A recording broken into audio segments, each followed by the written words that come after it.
Yes, my people, welcome back to the channel. Welcome back to another episode of the third half. Today, I am joined by my brothers, my Somali brothers. I feel like this is a little Somali Avengers going on over here.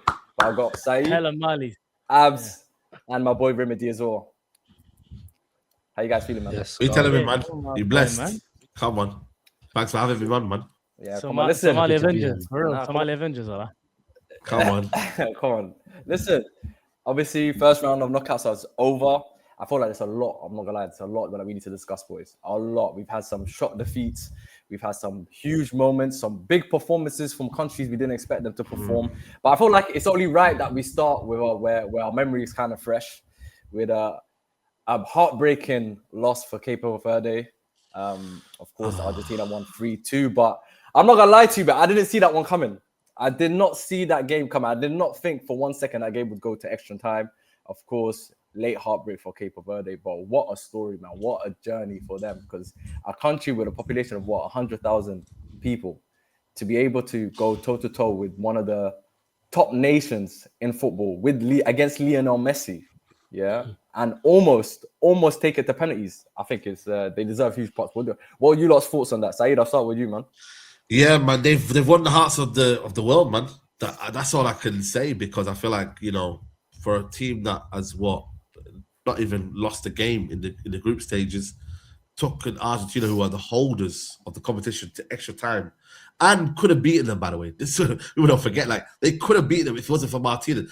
One thing about Martinez here, he might have fell off for Aston Villa, but he's not fallen off for Argentina. He's still at the same level, and I think he just rises up to the occasion when it's Argentina. But just their team, like, it's not even a team that is blessed with age. Apparently, they're one of the oldest in terms of average age. The goalkeeper, Fozinho, he's 40. Still hasn't got a club. Some of them players are playing for, like, Shamrock Rovers. It's mad. When you actually deep dive into their team, it's actually quite remarkable that they're here. And I think they've just been a revelation and a kind of a breath of fresh air in the competition. They're so attack-minded. They give their all. They press like dogs. They're just in your face. And then the goal was unbelievable. You know what I mean? That goal, maybe going to the tournament so far, it's up for debate. But yeah, incredible story. And I think for me, when we talk about World Cups, there's teams where you can talk about Cameroon and Roger Miller, but you're gonna have to talk about this Cabo Verde in the next 20 years, wherever it is, because they have produced something special, where they've just left a standing imprint in the actual competition. So hats off to Cabo Verde, man, and what they've represented in this World Cup. Brilliant. Yeah, and the goal, like you said, you just mentioned the goal. That goal was crazy. Rimedi, talk to me, man. The guy went and celebrated with his goal. That was the talking point after the game. Oh. But I hear it. Moldy like that. I do the same thing. If my wife was in the stands, well, I have do the same thing, bro. Well, I'm doing the same thing, bro. Even if it was a tap-in, bro, I'm running around the whole stadium. But like, but that even when you look at Argentina, unbelievable. But do you not feel like we don't see goals like that anymore? Like back in the day, you used to see a worldie like that very regularly. Nowadays, bro, it's not looking the same. But well, I hate being one of those nostalgia guys back in my day, because I actually think football now is better than what it used to be. But bro, some of that type of goal. Say, don't shake your head, bro. We'll debate on that one time soon. But yeah, that was a bad statement. But yeah, we'll go. We'll debate on that one time soon. But just scoring, like thinking of shooting from there and then actually having the capability to score like that, bro. Come on, man. It's incredible. Now I was gonna say, obviously, Messi again scores again. It's becoming a little bit predictable. That's his 7th goal in this World Cup at his age 39. But listen, Abz, I know you're a Messi guy, man. Chat to me, man. Before I speak about Messi, man, shout out Sydney Lopez Cabral, shout out Brazzaville, shout out the women of Cape Verde. If there's any, what I'm saying at the same time. This guy's trying to put himself out there. He's trying to put himself out there. I see what you're doing, man. We're getting there. We're getting to the pages. That's July, man. Transfer market's open. That's what I'm saying, bro. Yeah, I hear it. Speaking of transfer markets, Saeed is spot on. Some of these players play for Traps on Sport, Shamrock Rovers. As Fuad would say, a band of misfits banded up for their country. It's unbelievable. Their story has been unbelievable. But Messi's still ridiculous. The touch and finish was a joke. He would walk around for like 60 or 70 minutes during the game and just come alive as soon as there's any chance. He was fouled multiple times because he still has those fast twitch fibers in his feet. The guy is just ridiculous to watch. And I'll be honest with you, Lisandro Martinez needs a big shout out because after coming off from a very, very bad injury and him admitting that he didn't think he'd be playing for his country again. Last time we were at the World Cup, he really played a bit part role. I think he started maybe 2 games. Australia game, I think Poland game, maybe he started. He was really coming off the bench for Otamendi whenever he got tired in the last World Cup. So to see him develop into a centre-half that if Argentina do go on to win the World Cup, this will be a World Cup he can hold with a lot more pride. Is unbelievable. Goal and assist to him was ridiculous. But Messi moves on. It was 120 minutes. He looked tired towards the end. I won't lie to you.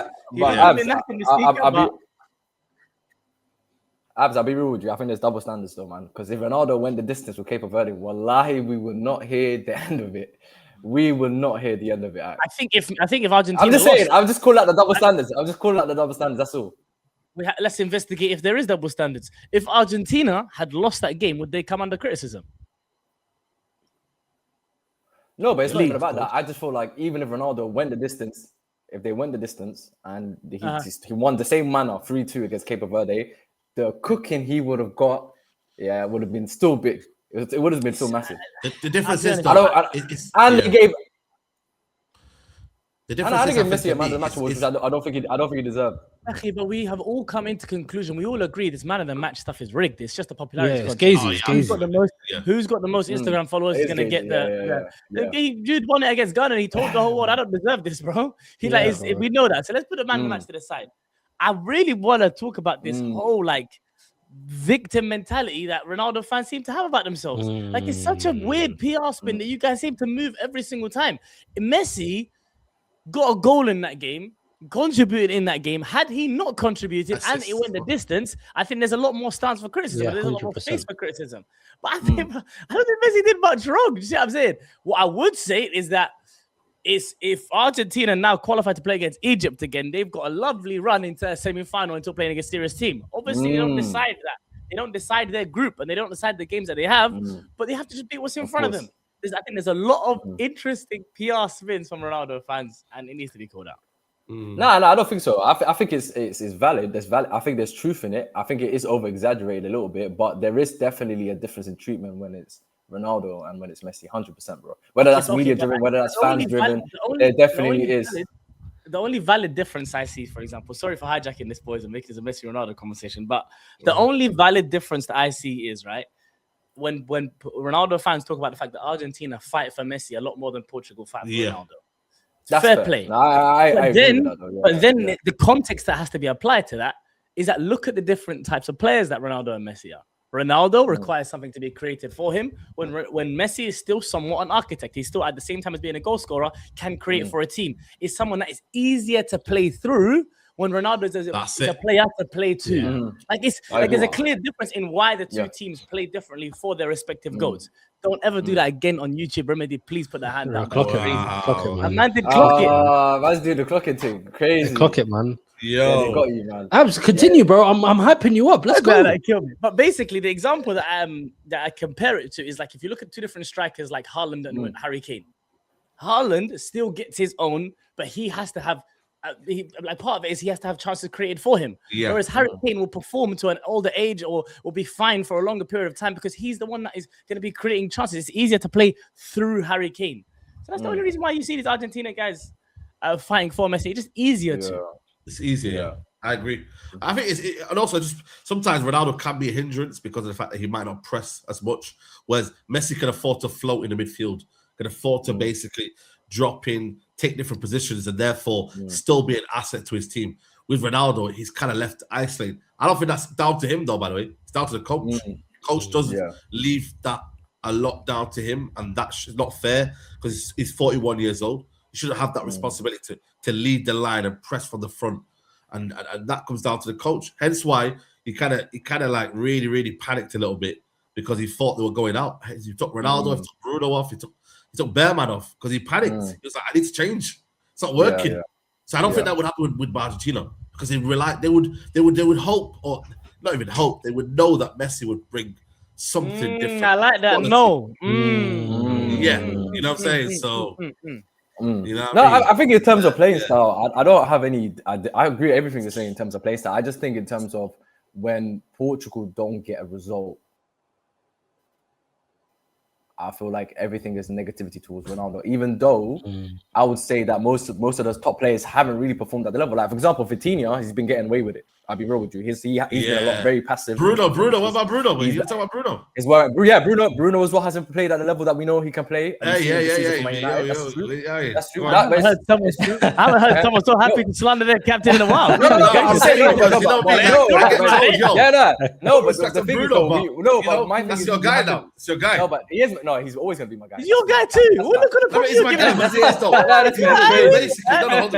That's crazy. Any chance for Saeed to turn? Goodness gracious. The question was though, Portugal, he raised his levels and he's got the best. Ronaldo's got the best chance creating the world behind him. I said it's not going to be as easy as that. I made it clear. I said you're going to have to find a different way to play to Ronaldo's strengths. It isn't always going to be relying on Bruno Fernandes. So I actually was backing him at one point. So, and I do believe the balance comes from the manager. So it's the manager's fault. So it's manager's fault. Yeah, of course it's the manager's fault. Let's talk about Bruno though. But it's still Bruno needs to step up though. He needs to step up though. Yeah. No, but since we're talking about already, let's talk about the Portugal game. Portugal-Croatia, of course. They just about edged it. Portugal against Croatia. Of course, it was a game where it could have gone either way. Croatia could have definitely won that game as well. Again, not a convincing performance from Portugal, but that's the thing I feel like I want to highlight is that a lot of the top players in that team aren't performing at the level we know they can. I feel like a lot of them are getting away with it because the intention is on Ronaldo. And I think collectively as a team, they are not performing at the level that they do. For example, Vitinha and Neves for PSG, Bruno for United, they're not playing at that level. Let's be honest, they're not. And then on top of that, also, you could argue that maybe some of Ronaldo's performances hasn't been up to the standard that it is needed, to maybe push a team to winning a World Cup. So I just feel like their performances are being masked, and I don't feel like it's being highlighted. I think also Portugal's attack is lacking. If João Felix that's playing in Saudi is your best outlet, that's an issue in itself. For me, that's an issue in itself. So I think there's a lot of structural problems in that team, and I think the easy scapegoat, of course, it was always going to be Cristiano Ronaldo, of course. You know what I mean? 41 years old as well. But I thought his performance against Croatia was decent. I don't know about you guys, but Rimedi, what do you think? It was all right, like nothing to write home about. And to be honest, I'll be real. If I'm fully being honest, I can't give you a full explanation of Ronaldo's performance because wallahi, my eyes were closing that game. I had a tough day. I'm miskeen on myself, bro. But to be honest, I just feel like even in that game, he was trying to, like, one thing I like about Ronaldo, even still up until his age, he's still good at linking play, like just dropping into the pockets, few touches here, drop it off there, trying to get in behind, trying to make a run in behind. If he was a little bit quicker, that little pass in behind will still work really, really well for him. But obviously, when it comes to his performance, we always have to give context as a 41-year-old, because in general, I don't think it was that much of a great game from him.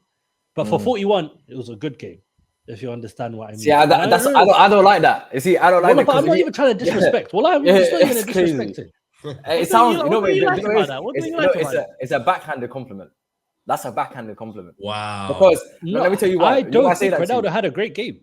No, I don't mind. No, that's fine. That's fine. But I'm saying, even you saying he had a good game for a 41-year-old is I think it's a backhanded compliment. Because, why is that though? Because I still think the performance level, if you look across the World Cup, this whole tournament, and you look at the only ones that have been like absolutely firing are the top names. Like obviously the Mbappe, Haaland, Messi, which are the elites of the elites, right?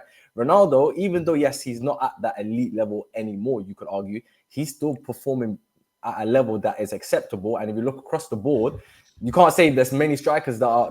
It almost sounds as if people are making it seem like he's at the bottom tier of the strikers across the World Cup, when he's not. In reality, he's still. But you can't have it both ways, only Ben. You can't say 1 minute like you're belittling him, and then I don't know how you derived that. I didn't say that. No. But he said no. But listen, my thing is, if you actually look at the way Ronaldo plays, like if you look at the amount of runs he's making, the distance he's covering, that's a 41-year-old shouldn't still be doing what he is doing.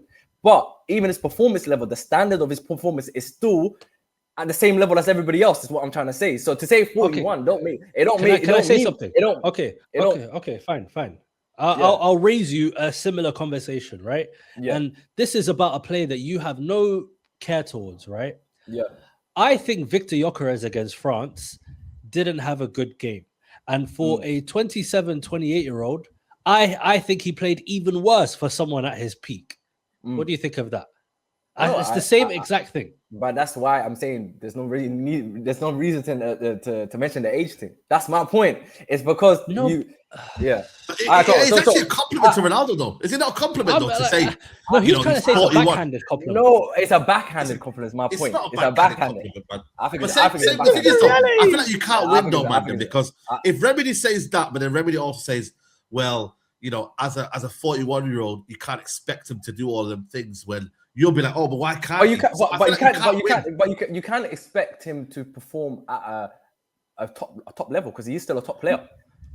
He still is a top player. He's not at the elites of Haaland, and I'm not saying he's not on that level anymore in terms of performance. I think what you're doing right now, in my opinion, mental gymnastics, isn't it? I think it's not mental gymnastics. If the guy was the top scorer in the qualification, he was scoring goals coming into this World Cup. He scored goals this season. Yes, maybe it's not the Premier League or whatever, but he's still performing at a top level. So yes, he had a decent game. Okay, but you think he's performing at a top level? I still think he's performing at a top level. You had to compare him to another top performing player. How far off is it from? Okay, I think Haaland's probably a fair comparison. Mbappe's doing a lot. Elise is doing a lot. Forget these guys. Messi's even doing a lot. Forget these guys.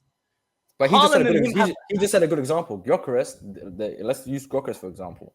Yeah. Okay. Gyökeres, apart from the first game, the last 2 games he didn't play well. I don't think Victor Gyökeres is that good. I'll be real. Yeah, that's what I'm saying. I don't rate Gyökeres, so I can't really. Yeah. I rate Ronaldo higher than Gyökeres. Yeah. So that's the point then. So and Gyökeres is playing in the Premier League, playing for Arsenal, leads the line for the Premier League champions. Yeah. I'm saying but I'm saying to you. So good. Oh, this is the propaganda. Do you know what this links back to? This actually links back to what I was saying about the Ronaldo fan PR. Because how have we turned Rimedi just saying for a 41-year-old, that's a good performance. Like I think it's even like if someone came here and said Ronaldo not great again in this game. I don't think that's an agenda. That's fine. I'm saying that could be isolated a lot more. Liban is basically saying, like, if I just said I don't think Ronaldo had a good game, and I think next game he can improve, I think Liban wouldn't have had an issue with that. Yeah. Right. Yeah. But me saying for 41, I think it was a decent performance. That's when it gets his gears going a little. So you're insinuating it's a backhanded compliment. There you go. No. So I can understand where you're coming from. That just wasn't my intention. That's all. Yeah. Okay. Fair enough. I believe, but I will say, even if it was offside, Ronaldo's goal was better than Messi's one. Even if it was offside. Yeah. You can have that one. Take that one, bro. Okay. I respect it. I know what you're doing. You're trying to do the rage bait. Good rage bait. I'll be honest. He was actually going to hear it out then. He was like, yo. Yeah, he was thinking about it. You're thinking about it. By the way, obviously that was a bit of trolling, but genuinely Ronaldo's goal was better. It was a great finish. Wallahi, it was a great finish. It was ridiculous. The touch and the chip is ridiculous. Yeah. Quick question though. Do you guys think Portugal can still go far in this tournament, given how they've been performing so up to this point? I don't know about Roberto Martinez, man. I just think that they're not profiled. They're not profiled well, in my opinion. Yeah. A lot of people are getting onto the midfield. Obviously, they're playing in such different game states and scenarios to how they were at club level. And I think some successful nation managers of the past have done a really good job of trying to replicate scenarios in which they've seen players do well at their club. Luis Enrique comes to mind, even De La Fuente's come to mind of late as well, where they really are able to find situations that these players have played in previously.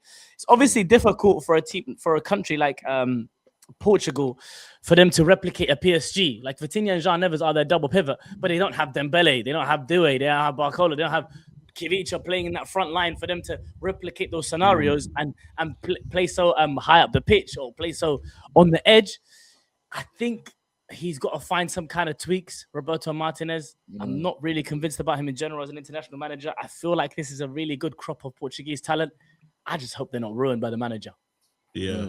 That's Yeah. fair. And just the last thing on Portugal, one thing I will say is if you watch the Portugal-Croatia game, you can skip to any point in the game, take a screenshot, right? You will see this entire ocean of space in the midfield where Ronaldo is compared to where like the midfield is. And let's say with players like Vitinha, with Bruno, 100% you saw at Man United, with João Neves, they all do really well in tight spaces. So you want to get them as close to each other as possible. Even Ronaldo, you want to get them as close to each other as possible Very so true. that they can play close to each other, right? But when you watch them for Portugal, you're looking at this huge space. And let's say they lose the ball.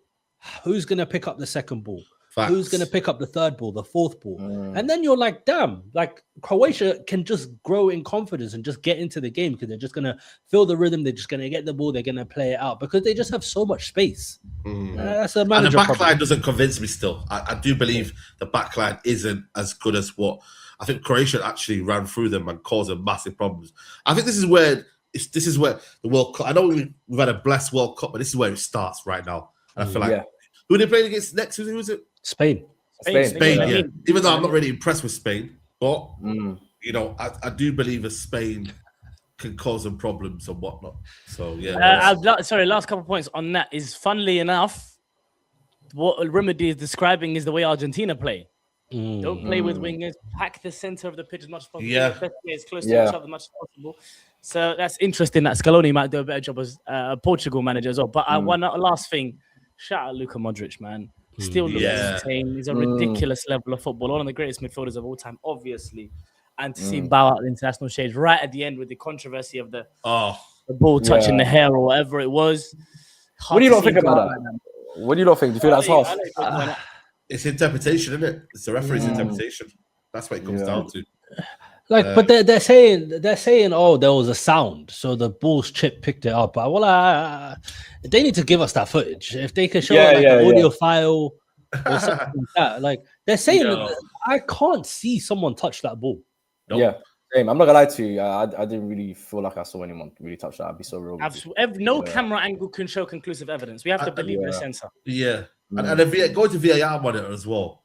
I get that you have to go in. But I thought that was a bit performative. Going to the VAR is performative because they're not going to show you a camera angle. Yeah, of course. Viggy. They're not going to show you one when it moves. That's crazy. I beg you just come pull up over here. We make this look good. But it touches sensor. And Joe Hart knows about the stick that's in there as well. I don't trust it. Yeah. But listen, biggest shock so far in this competition: Germany bowing out to Paraguay. It's crazy because why are you laughing for? The only reason why Leave it. The only reason why I'm laughing, is because I can't remember who played before them, but someone played before them, and I watched the game, and then I thought to myself, Germany, Paraguay, I'm gonna sleep. I'm gonna nap this one. Yeah, Germany gonna stroll through them, so I can wake up for the Morocco Holland game. Only to find out that was the worst game. Yeah, bro. It's crazy. It was Brazil-Japan, the one before that. Yeah. Brazil-Japan. There you go. So it was Brazil-Japan. Then I said, let me take a nap. I thought Germany-Paraguay. That's a nap session. That's a good nap session right there. And then I watched bro. Only to find out that these guys, these bums, got kicked out. It's crazy. Rightly so. Rightly so, man. Yeah. What do you think of that performance, man? I think for me, prior, I knew about. Obviously, I didn't rate that Nagelsmann, so. I got told he's the best coach ever, etc., etc. So I was like, you know what, let's see what he's about. But again, sticking on to players that are just, for me, washed in players like Leroy Sané. I'm sorry, it's sad to see. And he's only 29. It's not as if he's like 33. He's 29. Like, this is what's 29 old. But I guess if you started your career early, it kind of makes sense. I think that's what Leroy Sané has done. He started his career well early at Schalke. But yeah, I just think for me, the balance was all wrong. I think players didn't really step up as well, even though they've got a couple of assists. I thought Florian Wirtz was very, very poor in the tournament. Musiala, I think for me, you've got to look at the injury.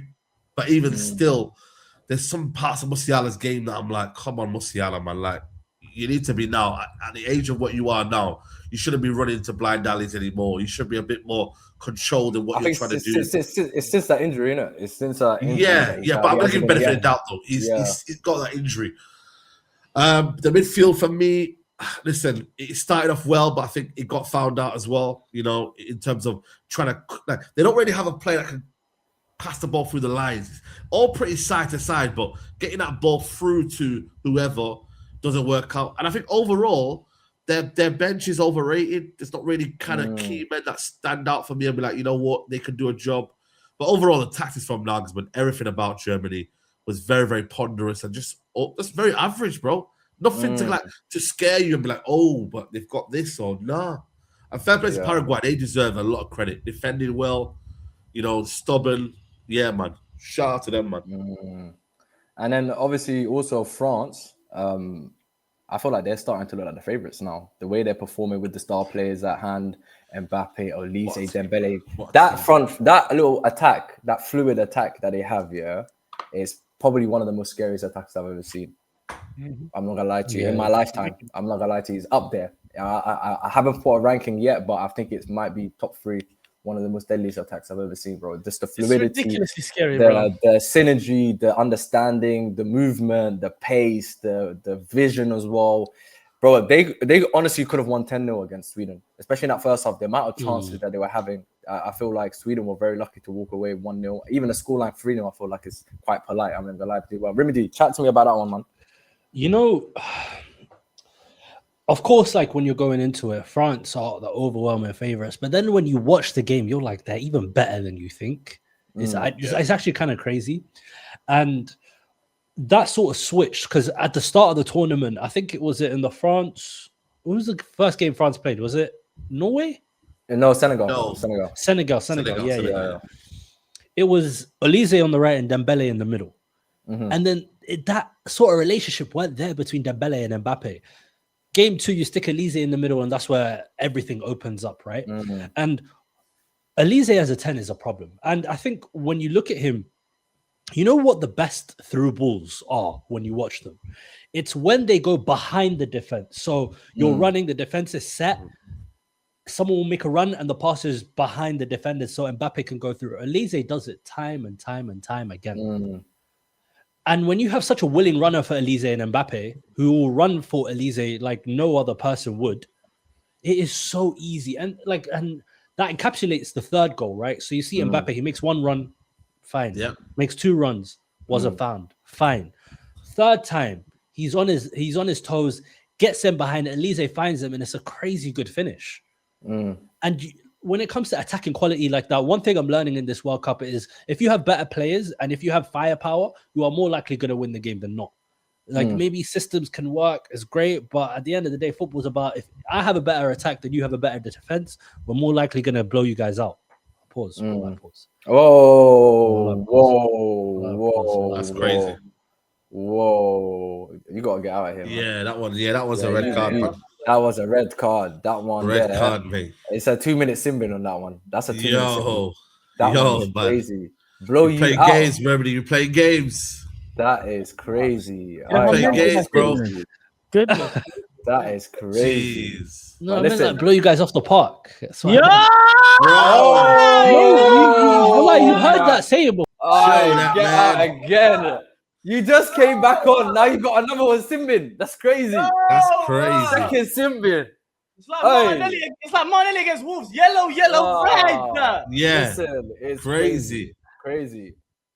I'm gonna have it added back in. But listen, Rimedi, just almost don't say a word. Don't say a word. Yeah. Crazy. But yeah, but he's right though. I feel Rimedi's right in terms of I think they just everything about them in terms of their what? Go on. What do you mean he's right? No, not that part. I'm just talking about what's this guy doing? What else this guy doing? Hey, okay, listen. You know what? We're gonna move on. For you're a crazy guy. We're gonna move on from France. Good team. Good team. But I'll tell you who isn't good and needs a lot of interrogation, investigation, inquiry. England. I feel like they're, even though they went through against Congo, obviously Hurricane brilliance. I don't know how this guy keeps getting away with it. Well, he keeps doing it. I don't know how he does it, but he does it. Fair play to him. But in terms of England's performance, again, it's another underwhelming performance against a team that a lot of people. But they're through. They are through, but we still have to question it. I think the reason why I don't like when people say, "Oh, they're through," is because I've been saying since game one that England have not been performing at the level that I felt like the red flags were there from game one, but everyone seemed to ignore it because of the fact that either we won, obviously we topped the group, so everyone's just simply ignoring the red flags and are just happy that we're winning games or we're going through or whatever it is. But Congo, I think, was the biggest wake up call because I think all those red flags were apparent, So, I mean, England, we talk about France being the favourites and going on to winning this tournament. Abz, chat to me. What do you think about England and their hopes now in terms of winning this World Cup? Liban, you mentioned red flags in game one. I didn't come into this tournament much with expectations of England to play good football. Why? Because England have never played good football in all of our lifetimes watching England. You guys can't tell me a moment where you said, bloody, I watched that England game the other night. Bloody enjoyed it. Great game. We've never said that. So that's just been the reality of the situation. However, my little edgy take of this is that with the acceptance that I believe England will perform poorly through this tournament, I still do think that they will fare better than previous iterations of England's teams. Why? Because of this manager, because of what Rimedi is talking about in terms of if my attack is better than your defense, I've got a chance. I've got a shooting chance anyway. Should they have been held to a 0-0 draw against Ghana? No. Should Congo have been the better team for as long as Congo were during periods of that game? No. Even you're right about the Croatia game. The Croatia game we won, but Croatia were the team that were controlling the game. Like Saeed has mentioned earlier, breaking the lines, trying to progress the ball centrally. England were not on that. We're on vacating the midfield, bypassing the midfield, get the ball to our attackers as quickly as possible. The only headline I can take from this, because I do think that England will be a rugged team that's going to be tough to beat throughout the competition. The big test will be that Mexico game. But after that, I do think they can end up going to latter stages of this tournament, potentially playing Messi and Argentina. I do think the big talking point is about Harry Kane. And I think it was the first time, because me and you, Liban, haven't really much differed on our stances on him. I've never really had much wrong with your Harry Kane stance, because I've also agreed I said he's the best meaningless goal scorer of all time, the serial loser. He has been the case.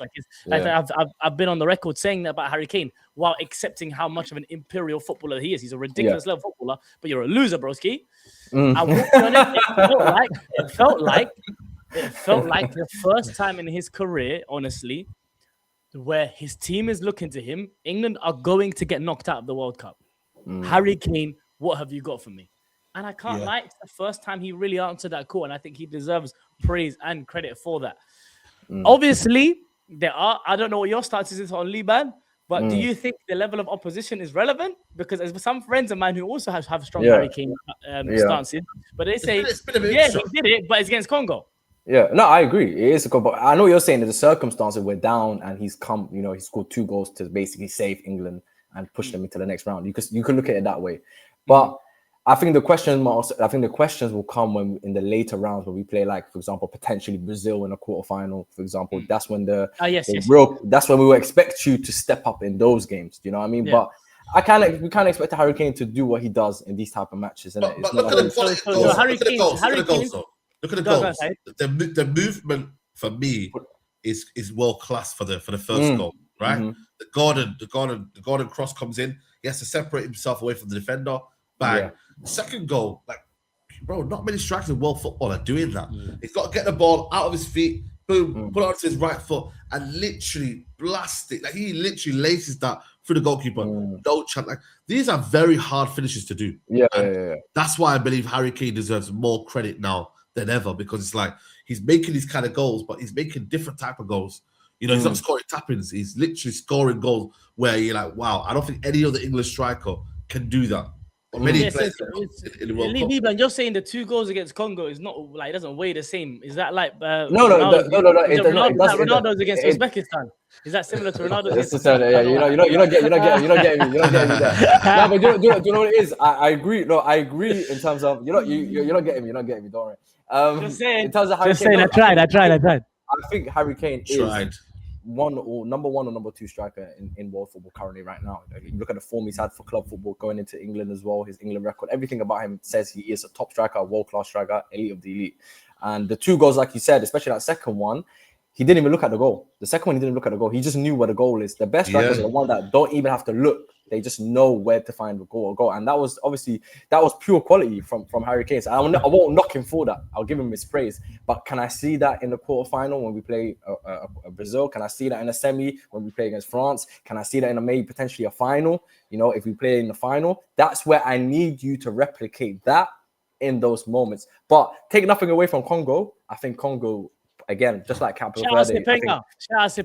Really good. Listen, Bimbu, I feel like they deserve their praise in the same way as Capital Verde as well. I think they deserve to be celebrated as well. I think they've had a historic moment as well, and they could have almost knocked out England. So listen, credit where credit is due. Wissa, chance for Wissa. Yeah. Crazy. Quickly on England. You guys have said a lot of stuff, which I agree with, but also, do you not feel England will do better against the big teams with the way that they play? Because with all of these teams, they're just sitting in deep. And obviously, that's not really England's strength to break them down. The one time you saw a mini sort of open game was that second half against Croatia, and England blew them out of the water. Facts. So when they're playing against Brazil, they can outrun them. Casemiro, Upti, please. There's a place for you, man. He's going into Miami. Casemiro, please. Yeah. Elliot Anderson, Declan Rice, they're running through them. We saw what happened against Morocco. He can't deal with it, right? Argentina, if let's say England get to that round, bro, McAllister, please. It then comes down to selection then. Selection 100%. Of personnel. You know, selection like the Mexico game is going to be so tough. Yeah. So tough. Oh, that's going to be tough. Oh, that's the game. In Mexico City, Azteca. That was tough. Then looks at management, and I say, all right, cool. You should know what game states your teams thrive in, and you should be selecting players in, especially in midfield, for those game states. Hello, sure, Kobe Mano start against Mexico if he's got any thought in his head. They won't start him, man. They've got a love affair. I know they won't because that'd be too smart. Yeah, exactly. It's too similar. It's too similar in what they want to do. And I just think for me, no, I'm saying Kobe's a water boy at this tournament. Not 1 minute. Not 1 minute. What's your star boy doing? What's your star boy doing? Limping on 1 HP. He's limping on 1 HP. Miskini Lehi. Miskini Lehi.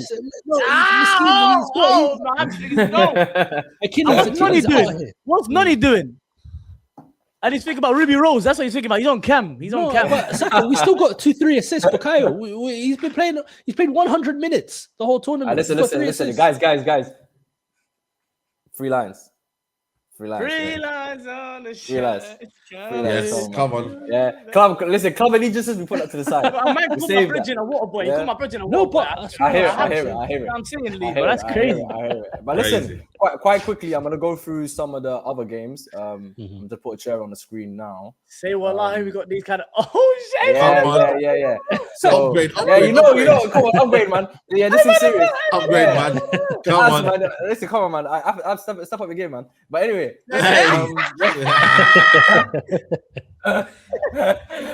Listen. Of course. You call him a water boy. What? I think we call him. No. Rimedi. I was just looking down at him because of the new shout. I got a chance to go. But listen, of course, other games we've got South Africa, Canada. Canada obviously passed through, and then they're gonna play Morocco. Which game? The South Africa or the Morocco game? No. Yeah, South Africa. To be fair, you could argue both of them are a bit stinky. To be fair. But Morocco, of course, won on penalties as well. The worst penalty shootout I've ever seen in my life. Bro, craziest. Bono is mad. Bono's a mad keeper. Come on. And then, of course, we had also Belgium, Senegal. Were like howler. Bottle jumps. They had a howler. My Muslim brothers, my Senegalese brothers. Listen, howler, man. Yeah, howler. Yeah. USA, I can't lie to you guys. I keep hate watching USA, and it keeps failing horribly. Yeah, they do that thing, but let's see without Bellingham. What they can do. Yeah, and then we got also Spain, who they just get. I feel like them, and I think them are just doing the job. They're just doing the job, exactly. They actually do what Germany do. We used to. Yes. Yo, wake up, fam. Wake up, Rimedi, fam. What's you snoozing for? I had Spain. Sorry, I had Spain. I can't lie. When the football is working, it's beautiful. It's not boring. No, it's nice. But that Spain-Austria game, that was a tough watch. Anyway, tough watch. Yeah. I feel like Lamine hasn't really kicked into gear yet. Yeah, he's still not ready yet. Yeah, I feel like he's still. I don't know if he's playing on an injury, but he just doesn't. He's not moving as quick and as fluid as he was before. But yeah, I still think they're a team to watch. I think they're silently doing their business. Yeah, of course. People need to keep an eye on Spain. And then you got Brazil, Japan. That was an entertaining game. I'm not gonna lie to you. That was a very good game. Yeah. And then Norway, just about Haaland again steps They're up. living their life, man. They're free hit. It's a free hit, man. Who do you guys reckon could be potentially like the underdogs in this tournament? Like, obviously, we've got some teams still left behind. It's like USA, but Norway, Mexico being a host as well. Who do you think could potentially be like a surprise? I got America, yeah. Yeah, USA, man. That man, yeah. If they could get through Belgium and against Spain. Who do they play if they beat Belgium? Spain or Portugal? Spain or Portugal, yeah. You say that. For me, I'll be honest. Mexico, if they beat England, I think Brazil struggle. Real talk. They're in trouble. I agree. If Mexico beat England, can we just keep Mexico in Mexico? Like, it just feels right, guys. Like, feels nice. The stadium sounds insane through a phone, crazy. bro. Imagine if you're there, bro. Oh my god, bro. Please, man. Crazy. They got the best atmosphere at the moment in this. I forgot about that game. Switzerland, Colombia. Yeah. Bro, I talk about Swiss, man. The efficient man. The people sleep on the Swiss, you know. Swiss are meaty, man. Swiss are meaty. Yeah, but they get the job done. Bro, Saeed, you saw them against Algeria. I think we could do an 11 and give Algeria a good game, bro. Somalia give Algeria a good game. Yeah, like that's I true. All they did. Listen, shout out Algerians, man. But yeah, you're shout right. out the people in them, but they know him themselves. Goodness gracious. And then Colombia, no, Lias don't count, man. He's got like 4 countries, that brother, man. That guy can't he doesn't lose a World Cup. No. He's got 4 raffle tickets, bro. The guy's crazy. He's got 4 raffle tickets, bro. He's nuts. Colombia versus Ghana. To be honest, this is the only game I never watched. I'll be so rude. Yeah, I watched that. That was the worst game. Probably, I think it was the worst game ever. Ghana had 0 shots on target. Literally. But Colombia can be a surprise package as well. They're playing good football, you know. They're playing good football. Luis Diaz is cold. Like, I feel like I'm appreciating Luis Diaz now he's left Liverpool because I feel like he's got up a level. You know, he's actually got up a level. James Rodriguez, guys. Yeah. James Rodriguez. Wow. Yeah. That guy still got it, you know. Until today, he does. He actually still has it. He doesn't have the speed though. He's not as quick as he used to be, and he's not as he gets one pass too easily. For a 41-year-old. 441-year-old. This guy, he's still going on. It's crazy. Egypt, though, massive for Egypt. They got through on penalties. Yeah, they were way better than Australia, man. Yeah, no. In extra time, they were better than Australia. Yeah, I think throughout the 90 minutes, they were surviving. I don't know, man. I think they're all right. They're all right, but they're gonna call it. I can't lie. I hear you a little bit, though, Liban. That Argentina draw all the way to the quarters is looking a bit nice. Yeah, it is. Quite quickly, give me your predictions for these ones. So, of course, Canada, Morocco. France. Morocco for me. Canada, Morocco, France. A good one. Yeah. No. Who said that? Me or Abz? Did I say that? Saeed said France. I say that. Okay. But he didn't see Canada, Morocco. He didn't scroll up yet. Yeah. Man had it there. Was like, yo, pull up, man. Canada, Morocco. Cool. I'd say Morocco. Yeah, Morocco. Okay. Paraguay, France, obviously. Yeah. USA, Belgium. That's a good one. Well, that's a naughty. Get Belgium out. That's a good matchup. I can't lie. Belgium is a waste of space. Get Belgium out, man. I'm sick of that team, man. No respect, man. I'm just tired of this space is incredible. No, I'm still hate watching USA, so I'm gonna put. I think USA will get there over host, like just the hosting. They'll get through. Portugal, Spain. I think Spain win. This is a heavyweight clash. Spain win, yeah. Spain win. So we saying Spain. So sorry, Liban. No time for the 41. No time for the 41-year-old. Okay. Get to the round of 16. Oh my god! Round of 16. He's around the 60. Be happy with that. Okay. Brazil, Norway. I like taking names. Brazil, Norway. This will be a high scoring game. Brazil, Norway. Yeah, man. That'll be a fun game. Extra time as well. Yeah, extra time as well. Who do you think is going through? Brazil. I'm gonna say Norway. I'm saying Brazil. still. I can't lie to you. Hey, what do you mean? Remember, you were saying that the weather. Remember, you was coming up with that whole scientific research project talking about how Norway, the weather. Yeah, well, like that was like 3 weeks ago, man. Life changes. That man. backfired. Yeah, Life changes. Life's changing, man. They're used to the sun now. It's been 3 weeks now, man. You've acclimatized. Yeah, man. Mexico, England. What we say? I would predict England to go through, but it's going to be tough. I don't know. That one's shaky. I can't even lie to you. That's a 50-50 game still. I can't even lie. Switzerland, Colombia. I can't lie to you, Swiss. You don't well Colombia. here. But Colombia, same. I'm saying Colombia. Yeah. What about Abz and Rimedi? What you lot saying? Colombia? Yeah, same. Yeah. Same. And then the last one. This one is going to be a little bit entertaining because it's the last dance between Messi and Salah at the World Cup. So one of them will be going home. One of them will be going home. I can't lie. That's in 3 days. These guys just played 120 minutes. That's crazy. Yeah, it's crazy, isn't it? It's mental. Egypt might have something for them in extra time. Bro. Oh, you never know, you know. One thing I'll say about the African teams, they can run. They can match. And Egypt, in terms of work rate, they can match Argentina for work rate. They can match them. That's not stereotypical. Africans can run. No, but you know I'm talking about work rate. I'm joking. The work rate. Let's not do that. He saw his career. He saw his career flash, man. Yeah, I saw his career flash. I'm joking. Disclaimer. But listen, madam, appreciate you, man, jumping on. Come on. I enjoyed that proper still. Listen, guys, make sure to follow the boys. Make sure to follow their channels as well. Make sure to go check out their content. All the boys are pushing out some amazing stuff. So make sure to go check that out. We'll put the link in the description for them as well. And until next time, peace. Peace.